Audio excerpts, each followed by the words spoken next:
で日本に来て味が薄かったりっていうね印象があったんだけど、アメリカに戻った時まずいとLike every time I see garbage in Japan, I should say, it feels like a weight.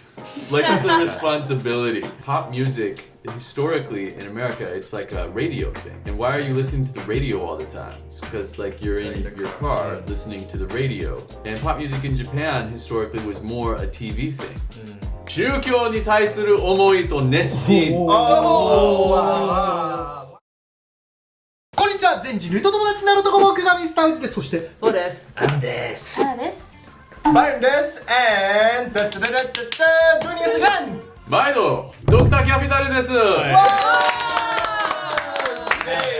Dr. Capital is much closer to us now because he doesn't have his guitar. Where's your guitar, dude? ギターを持っててね。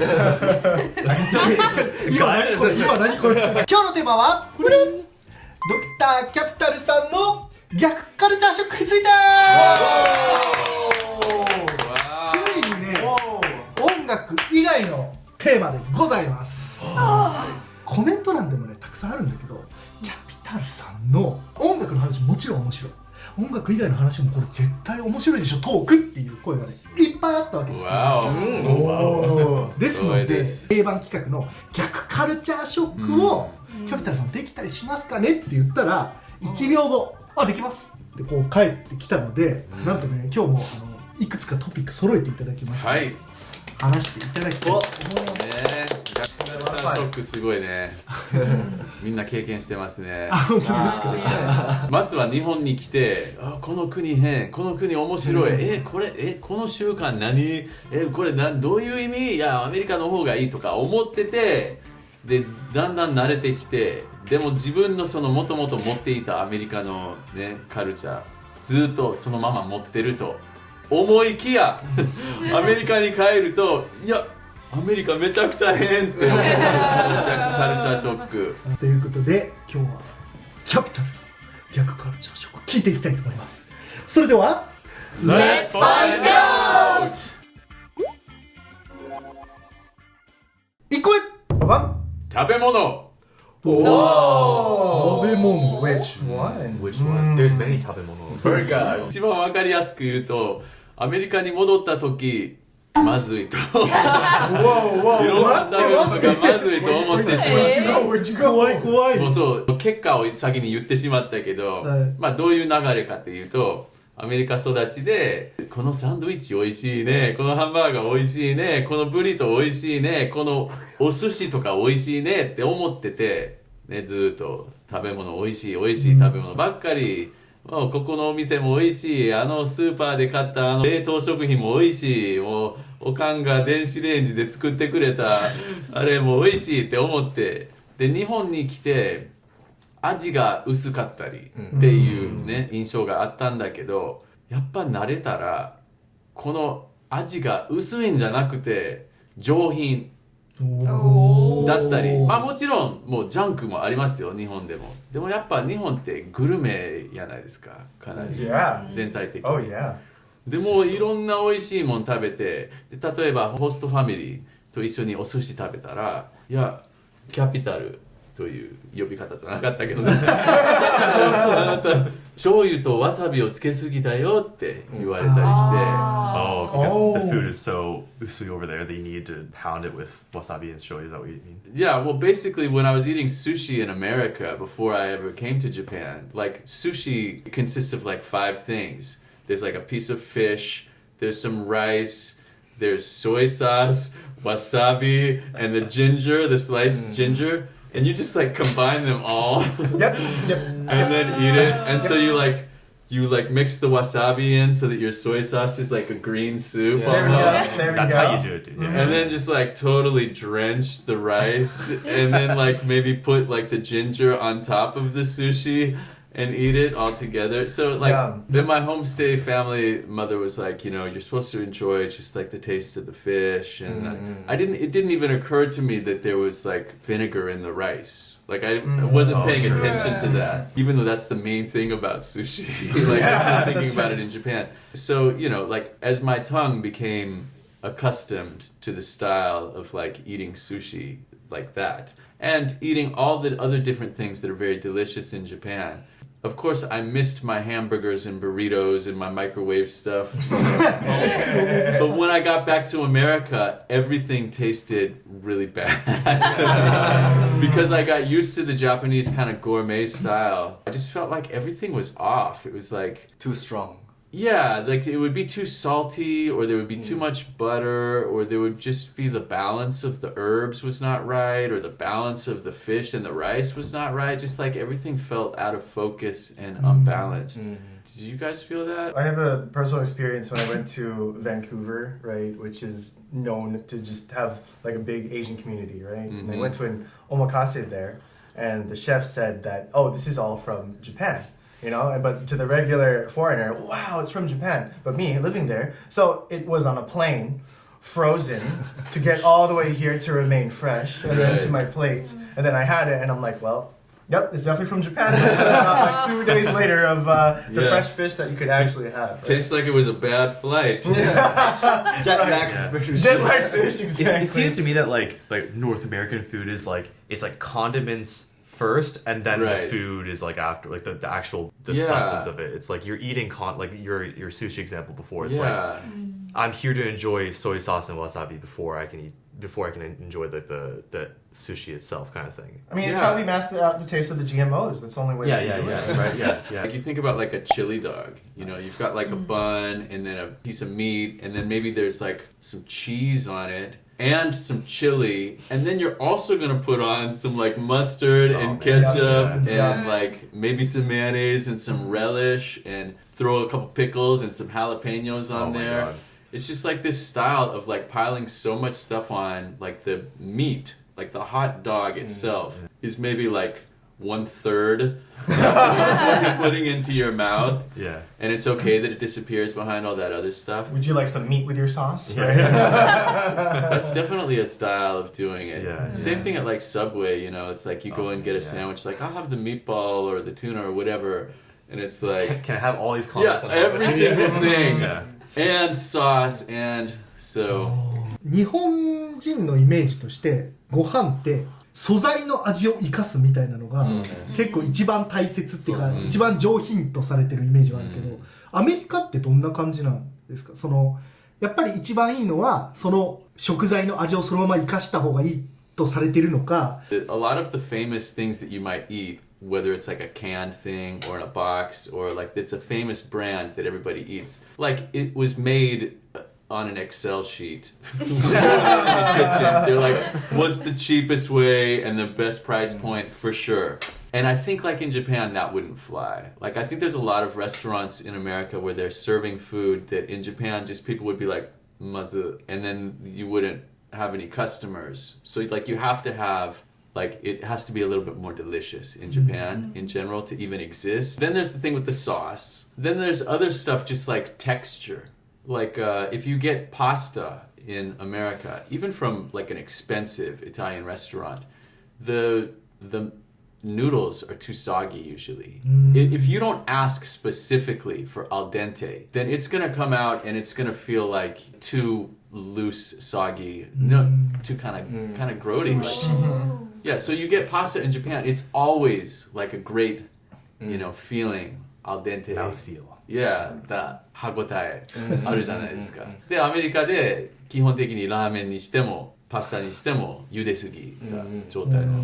And then of course there's the issue of like quantity versus quality. And just in general, you might be like, oh yeah, I'm gonna go to like XYZ chain 10 and get like a huge piece of cheesecake. And it's like, wow, this cheesecake is this big. Isn't that awesome? And I'm like, it tastes gross. Like, why do I want to eat? Like, if it was this big, I would be happier because it tastes gross. But I would be really happy if it was this big and it tasted delicious. I don't want something this big that tastes bad, you know? So when you're in America and you're kind of like living in that situation and you're sort of like looking at like, oh, well, that looks like a really good deal. Look at all that cheesecake I get for that money. And wow, it's really sweet and great. I got a bunch of cheesecake. Well, and now I come to Japan, it's like, oh, they're so skimpy. The cakes are so small. but the cakes are delicious. That's right. And then you go back to America, it's like too sweet and just kind of gross. Of course, there is good food in America too. And there's a lot of like gourmet restaurants and gourmet chefs, and you can get like really good stuff, but it's harder to find. Like, and there's a lot of stuff that is expensive and acts like it's gourmet, but it's just gross. Yeah. And I didn't know that until I lived in Japan. 年取ってくるにつれて、日本食いいなって思うようになってきた。だからもう僕肉好きな人間だからさ、ずーっと子供の頃からおばあちゃん味付け薄いよとか思いながら食べてたけど、絶対定食で今まで魚とか食べなかったんだけど、魚とか食べてちょっと味付け薄いじゃん、これ美味しいっていうようになってきたから、だからみんな年取ったらやっぱ日本に世界中の人は引っ越してくるべきだと。Okay, you. どんどん来てください。 Here's the odd thing that I realized, because Japan focuses on the taste of what the base of the food is, whether it's meat, fish, etc., right? And so I'm pretty sure a lot of Americans agree with me, and I was further justified when I went back to just compare the taste. But I wasn't a big fan of Red Lobster, other than their biscuits. Okay, that's pretty much all I went there for. I ordered anything on the menu. It's mama okay. And then I go to Red Lobster in Japan for the joke, right? It's like, how can you compare Red Lobster to America to Japan? But I read on the menu, all the oysters and all the shellfish is sourced from Japan. So on that base, I went and I was completely blown away by the oysters there. And I'm like, I've never been blown away to Red Lobster before. And I find myself wanting to go there all of the time. That would never happen in America. Yeah. But because Japan is so like laser focused on trying to source the best food that you can possibly get, I think America needs a little bit more of that as opposed to just lemon and sauce and hot sauce. Although I do miss hot sauce though. はい、ということで1個目は食べ物、日本の方が好きかもでした。ちなみにそんなキャピタルさんがいやアメリカ帰った時はでもやっぱこれが一番好きなんだよねっていうようなそのアメリカの料理とかあったりしますか？めちゃめちゃありますよ。特に最近ホールフーズとかっていうチェーン店あって、スーパーで、健康食品とか、自然食品を売っているところで、僕シリアルとか好きで、コーンフレークで日本のスーパー行ったらもうシリアルもう 5,6 種類あって、どれもなんか微妙だなって思うような感じで、アメリカのそのホールフーズとか行ったらもう100種類とか100種類いるそんなに Yes, we do. Yes, we do. 素材がすごい自然で健康的で味も美味しくて、それがその日本にあんまりない。次ババンゴミ。人ゴミ。ゴミ。やめろやめろ。 In America, you have garbage. All right, you get garbage in your house, of course. Like you open something, there's some garbage, you put it in the garbage can. The garbage can, you have one like in your kitchen, of course, but you put that really soon outside into a big garbage pail that lives like next to your house, but it's outside. And then once a week, you take it out to the street and they pick it up. So you have like this flow of like, you don't really have very much garbage in your house. So you don't really have to think about it that much. It's not like, oh no, I'm making too much garbage. Like it's already outside. You don't have to really think about it like even the next day. And then everybody in their kitchen has like a disposer in the sink. So that means you can put like apple cores and food and stuff in there. You just throw it away and it goes down the drain. It gets kind of ground up. And they have some of that in Japan. I see it every once in a while now, but it's not very common. So even though your garbage is in the house, it's not like it doesn't smell bad. Like most of the stuff that's like food, you probably put down the disposal, then you put it out into the garbage can and you take it out to the street. At least my upbringing in California and Oregon, I didn't really feel like a lot of pressure from garbage. Pressure? Yes. And then I come to Japan and it's like I've got garbage and I want to put it somewhere and there's no garbage can and people start saying like you have to take your garbage with you. I'm like, what? Like in America there's gonna be a garbage can on the street, like on the corner outside. Like you never walk more than a couple blocks with a piece of garbage in your hand. Like you're always like putting garbage away from your body and it's out of sight, out of mind. In Japan, like you have to carry the garbage with you and carry it home. Like sometimes you might go out on a whole day, like, and just have garbage in your pocket, like the entire day. That's right. Yeah. So that was really weird to me. Like every time I see garbage in Japan, I should say, it feels like a weight, like it's a responsibility. You know, like I never thought that before. But then I would go back to America and I would see all this stuff and like the garbage. And so it was stressing me out because I'd be like, oh God, what am I going to do with this garbage? Oh yeah, I forgot. I just put it outside and then it'll be fine. But it changed the way I felt about garbage when I looked at it. So that's one way that like Japan made me feel like garbage was more kind of intense or something. But then the flip side is there's way much more like package wrapping in Japan. So like you buy a box of cookies in America and it's like there's a cardboard box and then maybe it's got plastic thing and you open it up and there's 100 cookies. Like buying a bag of chips. Almost everything is kind of like that. But in Japan there's so many things that it's like, oh, I brought you this box of cookies. Wow, how many cookies are in there? 100? No, there's 10.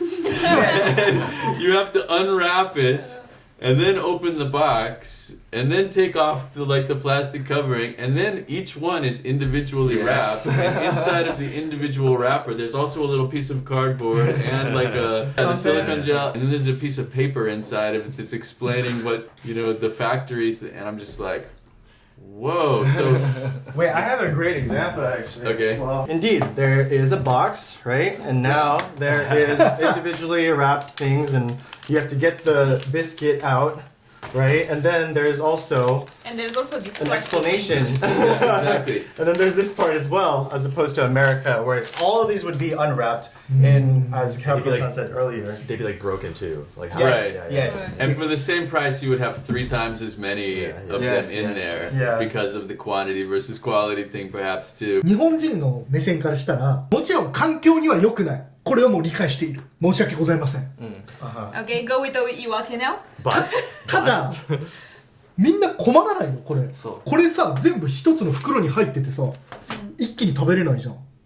そういうこと。 You pour it in the bowl, and then everyone 乾 shares. 燥しちゃうやん。味が美味しくなくなるやん。It doesn't matter. It doesn't matter.なんでなIt's what you want to do. You want to just go like this and just shovel That's it in right. your mouth. That's the whole thing. And the thing is, it won't have time to cancel. You eat everything in one staying. Yeah. 太るやん。あ、言ってくれた。ありがとう。まあそれバランス必要やろ。これ3個食べたい。はい、一気に3個食べたい。もったいない。もうこのパッケージがありすぎて、この個包装が環境に悪い。3個一気に食べるのに、でも10個は一気に食べたくない。食べたくない。こう開けるのにちょっと申し訳ない、その環境に対して申し訳ない気分があるんで、それがなんか適度にいい抵抗かもしれない。なぜならば食べ過ぎないようにしてくれてる。そうですね。お前はほんまに2個も食べるの？ It also is like 丁寧。And it feels kind of like, like somebody did something. Of course, it was a machine. But in the ancient times, like the idea that like, oh, I'm going to wrap every cookie individually for you because you are so important to me. Like I want to honor you by giving you this present. And I'm going to wrap every single one individually. I'm going to put a bow on each one. And I'm going to put a special dot in there. Like you get the feeling that like somebody worked hard on this. So in that sense, it's kind of special. It never would have occurred to me to think about each Oreo as an individual present that somebody worked hard on to give to me. But like that comes across too. So like culturally, like I'm used to this now and I think it can be quite beautiful. I like the fact that, like you say, it keeps each one of them fresh and keeps me from eating all of them at once. But it's just like a really different thing and it takes some getting used to. And when I go back to America sometimes, with the Gyaku culture shock on that, maybe I do open up a box of Oreos and after 3 days, like I want to throw them away because they're all stale now and I wish they would have been smaller. ということで、 Yes. ゴミが違うでした。ゴミが違うね。はい、次。交通の施設。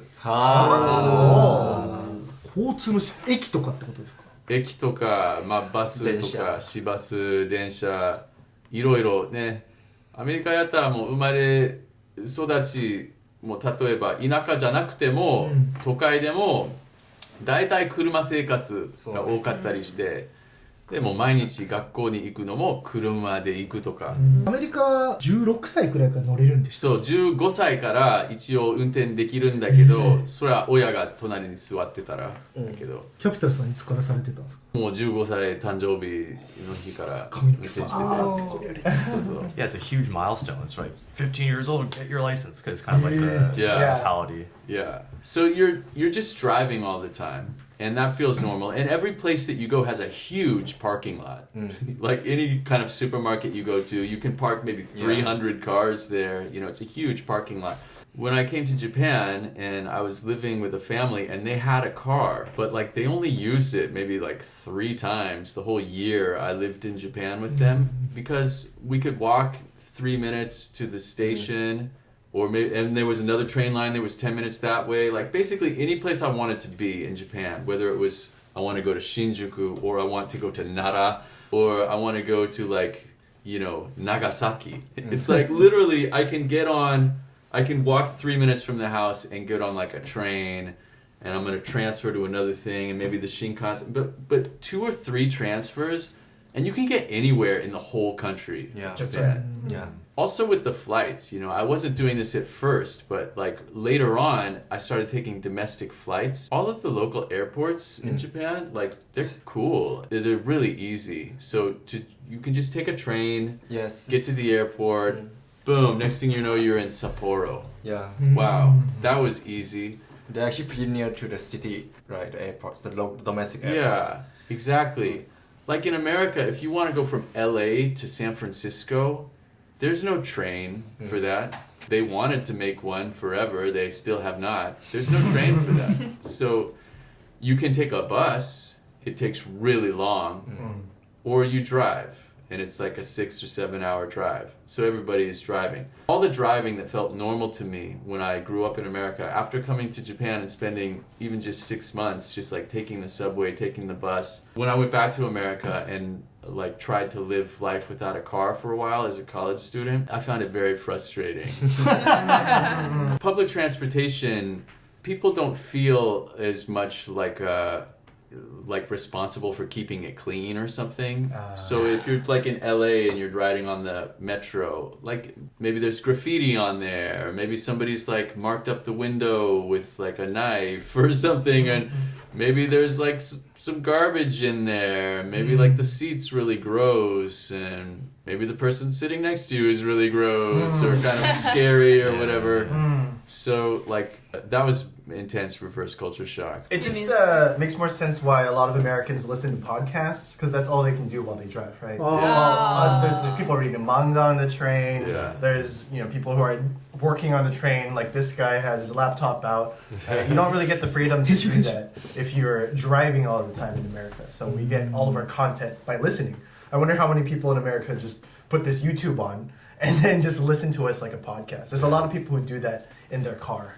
Yeah. There's a lot of things like that where like train culture versus car culture changes other stuff. Like for example, pop music historically in America, it's like a radio thing.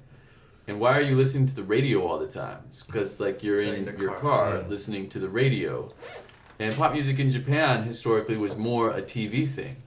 Because like if you're in the train, I guess if like the technology's new and you got headphones and you can listen on your Walkman, sure. But what about like the 50s and the 60s and the 70s before there was even like Walkmans? Like you can't be listening to music on the train because everybody around you, was going to want to listen to something else or want to listen to nothing at all. So your experience of music is when you're at home. But if you're at home, you might as well turn on the TV and there it is. Then there's like reading. Like when I first came to Japan in the 90s, I was amazed by how many people were reading manga or these little books, little shosetsus on the train.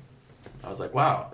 It never occurred to me that I would read a book on my way to work, because on my way to work I have to look for the cars. But then on the flip side, what did I do when I was in my car?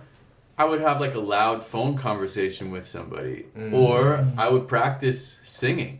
I'd be like driving, be like, just like singing as loud as I could, stuff that I can't do at home because the neighbors can hear me, and obviously you can't do on a train. When I was in Japan, like working, I had a hotel background music job for a while in Tokyo, and it was really fun because it was like 5 nights a week I would go and play. And so I could leave my suit there at the hotel. And then I just had to calculate backwards. So I'm supposed to play the first note at 8 p.m. It takes me like 6 minutes to put my suit on and plug in my guitar. So I can get to the hotel at 7:54. The train takes like 27 minutes from my station. So as long as I get on this train that leaves at whatever, like, 7:23 or whatever, then I am on stage on time. And then I know that the walk from my house to the train station is 4 minutes. So as long as I leave my house at 7:18, the idea that I would have a gig in LA at 8 p.m. and I would leave my house at 7:18 is insane. Like I would be leaving my house at 6:30 and then getting there sometimes really early and sometimes a few minutes late, but you kind of like, you have no idea really what the time you're going to arrive. Depends on the traffic. Yeah. Right. ということで交通機関の違いでした。次。宗教に対する思いと熱心。Wow. どんな内容なんとだ。 this topic on the show. なんでしょうね、宗教の話あんま触れへんやろ。そうですね。ファミリーフレンドリーチャンネルやからそう、言っときますけど、宗教反対とかじゃないです、だから宗教を思っている方はご安心くださいただなんかその宗教が違うのはもちろん、あるじゃないですか、キリスト教とかユダヤ教とかあります。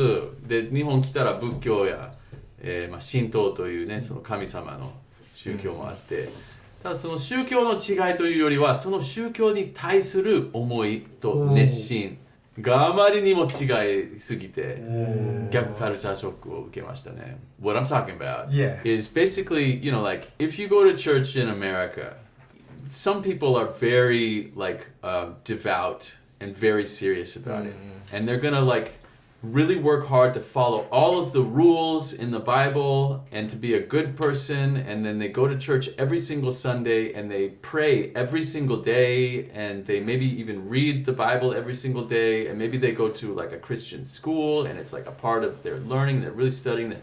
People are working really hard on the religion part of their life. My mother. Byron's mother. My mother. And then you come to Japan and it's like, oh, you guys are Buddhist, but what do you actually do every day that is Buddhist? Like maybe when somebody comes over, they like ring the bell and say a prayer for some ancestors. Like maybe there's a picture, of like grandma and grandpa up there, but that's kind of it. Like it's not like you go every single week to the temple to listen to a story. Most people, okay? Some people I'm sure do. I think like if you compared it, like the American style of a person who has religion and the Japanese style, just in general, the American person is much more kind of like intense and nesshin about the religion. That's right. In Japan, when it comes to something like, the kami-sama, Shinto, when you go to the jinja, so if you go not to a temple, but to a shrine, so there's 2 different kind of religions in Japan that are famous, like Buddhism, and then there's the Shinto religion, which is a totally different religion, but everybody just kind of has both. Most Japanese people, it's like, yeah, Bukkyo is what you do for your funerals, and Shinto is what you do for your wedding, and I'm going to go to the temple on this holiday, and then I'm going to go to shrine on this other holiday. But you're not going to either of them every single week, and you don't even care if they're 2 different religions and they don't actually are compatible even. Maybe it's just like a much more loose kind of feeling, for most people in the society. I'm sure that there are some people who go to the shrine every single week and will never go to the temple because it's like, no, I'm only this and not that. But most people are kind of like have like a generally positive feeling about the religion, and it's just kind of like there. It doesn't bother them, and you know, they just kind of enjoy it. In America, like if you're enjoying the religion, it's probably because you're a very serious believer. And if you're not a really serious believer, you might hate the religion. Like there's people, it's like either you're somebody who goes to church and is really serious about it, or you go to church and you're kind of like, you just go through the motions and you think it's fun, but you don't take it very seriously. Or you never go to church and you're angry at church. You know what I mean? Like we have a lot of friends, I'm sure, who like are angry at church. And in Japan, like I don't know how many people are angry at Hatsumode. That's right, yeah. What you said earlier, like religion is such like it seems like such a positive thing, but like Christianity, well, certain sects of Christianity, I mean, I'm not going to say everything, but like certain denominations of Christianity spend so much time on the discipline part of it that like, you know, you have to like devote yourself to this thing. But like here it seems like you're being supported by the religion, I guess, or whatever, is the idea that I get. 初詣とか神社行くとまず外じゃないですか、基本的に神社は。だからもう自然の中にいて、で鳥居を下りました、でなんか聖なる地域に来ました、特別な神様がいる場所に来たんだっていう、これはもう大自然に感動する思いとすごい合ってるなと思うし、また to purify yourself or make yourself feel kind of like you know, like okay, I'm going to clean myself, I'm going to start fresh, I'm going to have a nice experience where I enjoy nature and I'm going to wash my hand and I'm going to do a little prayer, and like this feeling in my hands when you clap, you know, that's a special kind of feeling, like it brings like some blood to your hands. Like, It's just like a feeling of like rejuvenation, and it only lasts 5 minutes. Like you walked in and then you walked out. If you go to church in America, it's like you got to sit there for like an hour and a half and go through a lot of rituals, and it's a much heavier feeling. Sometimes it can be fun because like in church a lot of times music is really important. So you'll be singing songs, and maybe you're in a church where they have like a really awesome rock band with incredible drums, and it's like it can be really uplifting and exciting, but it's a big deal. Like you gotta like block out 2 or 3 hours of your day for that. I really like the religion kind of style in Japan, and I enjoy when I go on tour or someplace or on a vacation, you get to go from the onsen and go to this waterfall, and there's like a cool shrine there, and you can like say a little prayer, and just, I don't know, feel sort of like you're connecting to nature and connecting to maybe like the sacred parts of yourself and becoming a inspired person, maybe getting some wishes granted. If I have a performance, it's really fun for me to go to a shrine and just kind of like check in right before the show and just be like, you know, I hope I play something that people really enjoy today. I have a beautiful thing, you know, and it's much kind of lower level of stress. いや、俺は神道だ。いや、俺は仏教だ。いや、もう神道嫌い。仏教がいいとか、そんなんないでしょ。ないんですよ。ある人もいると思うんですけど、多分まあ結構な日本人はあんまり意識してないと思う。一般人はそれ両方持ってるのが普通やと思うんで、これはアメリカではありえない話。Even within Christianity, it might be like, oh, you're Baptist, I'm Catholic. And it's like a completely different, incompatible world, even though it's both Christianity. Much less like if you're like, oh, you're a Hindu, well, I'm Christian, you're going to go to hell. Yeah, like they literally think strong. the other person is going to go to hell. Yeah. It's very judgmental. And so I feel like in Japan, like the kind of a little bit less intense, a little bit more flexible, more natural, shorter. Like all of this stuff just makes religion a more kind of a positive thing for many people. You know, you might have like a very personal, serious relationship with your faith, and it could be very introspective, and you really kind of are working on your relationship with God or Jesus and yourself, and really self-improvement.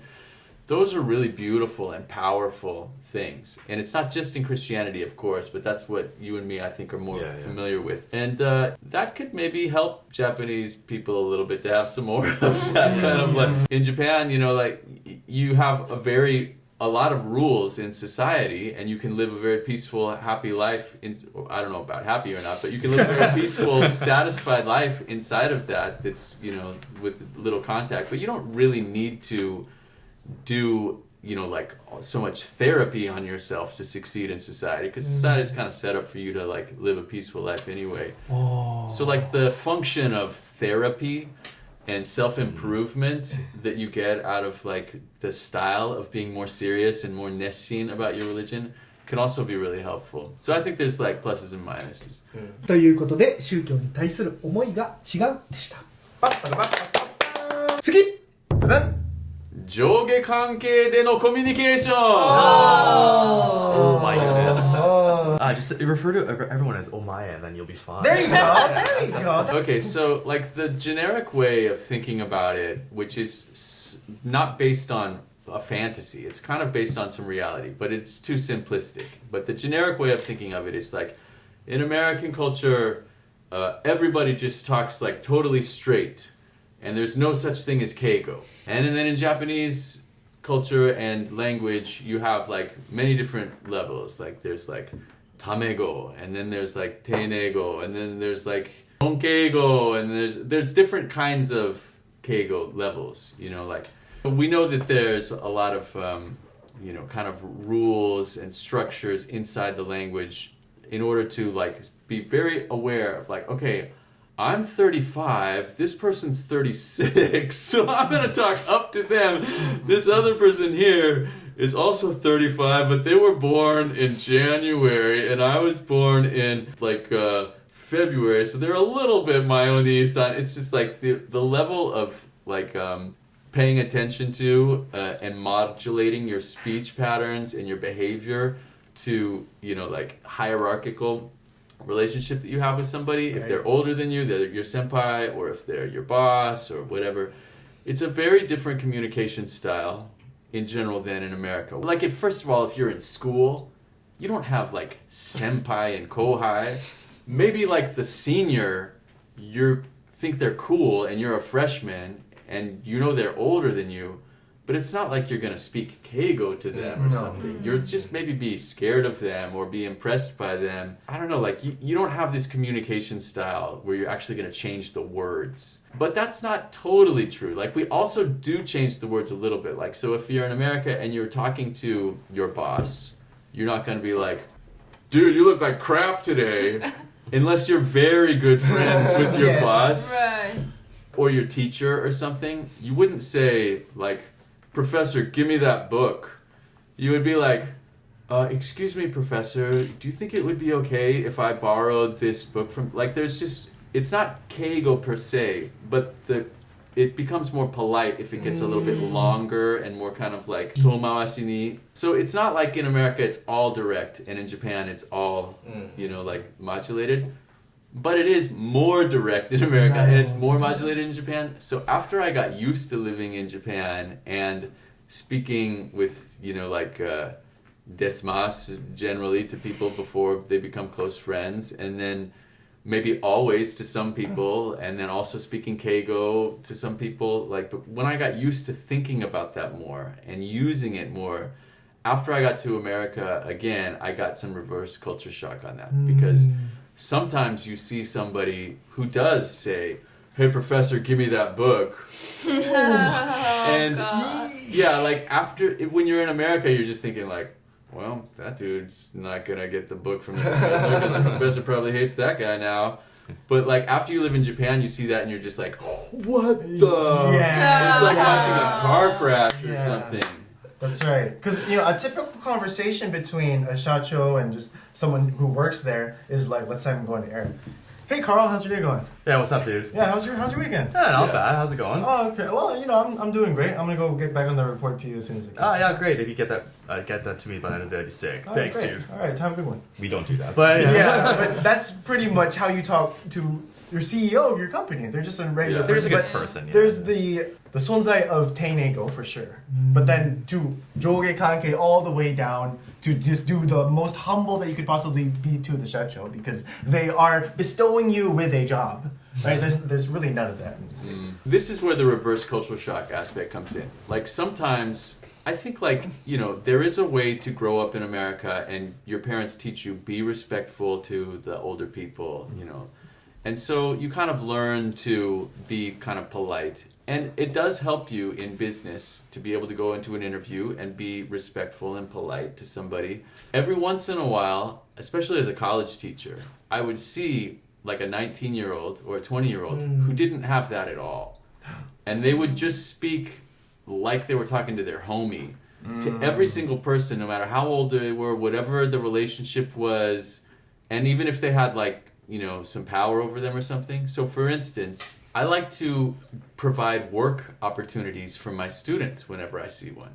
So I remember one time there was some kind of a job that somebody wanted me to do and it was too much for me, and I was like, well, I'd like to introduce you to one of my students who can handle this, you know. And so this student of mine was very talented, but his communication style was too informal. And so he was talking to this person and she starts talking to me and she's like, you know, that guy that you recommended to us is totally incompetent. And I was like, really? No, he's really good. What's the problem? And she forwards me an email. And the email, he's just like, hey, is what he says. Oh, He doesn't even say her name. Oh, no. It's like he starts the email with hey. To him, that felt like how you start an email to somebody's hey. But me, like having lived in Japan, I was like, no. Like I was more sensitized to it. And obviously this woman, even though she didn't live in Japan, she just felt like it wasn't respectful enough. So the Gaku culture shock part for me is that like living in Japan, you become more sensitized and aware of it. And then when you are back in America, you see that a lot of people, they don't even realize they have it, but it is still important to them. Yeah. And when you see someone like my former student who's totally oblivious to it and can't do it at all, it like has a negative impact on their life. And I was like, dude, don't send her an email saying, hey. He was like, well, what am I supposed to say? I was like, say, hi, Andrea, comma. Like, you don't have to like say, dear your holiness, but just say like, not just, hey. That's my story on reverse culture shock about joge kanke politeness.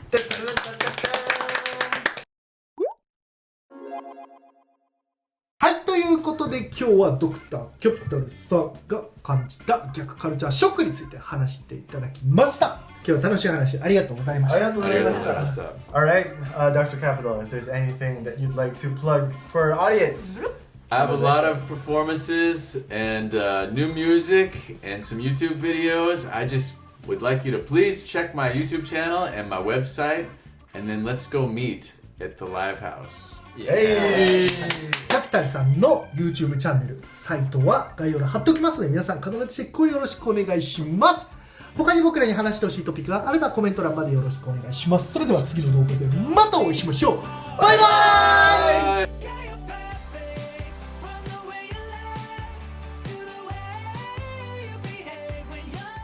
チャンネル登録お願いします